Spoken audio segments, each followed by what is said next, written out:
TNPSC எக்ஸாம்ல previous இயர்ல கேட்ட ஒரு எக்கனாமிக்ஸ் கொஸ்டின் தான் இது. RBI Reserve Bank of India எந்த வருஷம் தேசியமயமாக்கப்பட்டுச்சு அப்படிங்கிறது தான் கொஸ்டின். தேசியமயமாக்கப்படுதல் அப்படின்னா என்னது? ஒரு செக்டார். ஆர்பிஐ அப்படிங்கிறது ஒரு ஃபினான்ஷியல் செக்டார். அது ஒரு பிரைவேட்ல தான் இருந்திருக்கும். முழுக்க முழுக்க அதோட ஓனர்ஷிப் வந்து பிரைவேட்டா தான் இருந்திருக்கும். சம் டேட்ல எந்த டேட்ல அத வந்து கவர்மெண்ட் ஃபுல் அண்ட் ஃபுல் யாரோட கண்ட்ரோல்ல எடுத்திருப்பாங்க? கவர்மெண்டோட கண்ட்ரோல்ல எடுத்திருப்பாங்க. அதுதான் தேசியமயமாக்கப்படுதல் அப்படிங்கிறது.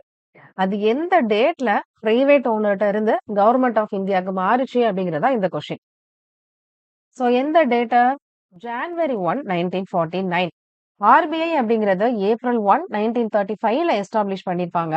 1937ல இதோட சென்ட்ரல் ஆபீஸ கல்கட்டால இருந்து மும்பைக்கு மாத்திருப்பாங்க. சோ இன்னும் டீடைலா ஆர்பிஐ பத்தி தெரிஞ்சுக்க கீழ இருக்க லிங்க கிளிக் பண்ணிக்கோங்க. இன்னும் ஃபர்தர்ஸ் அப்டேட் நம்மளோட சேனலை சப்ஸ்கிரைப் பண்ணிக்கோங்க. Thank you.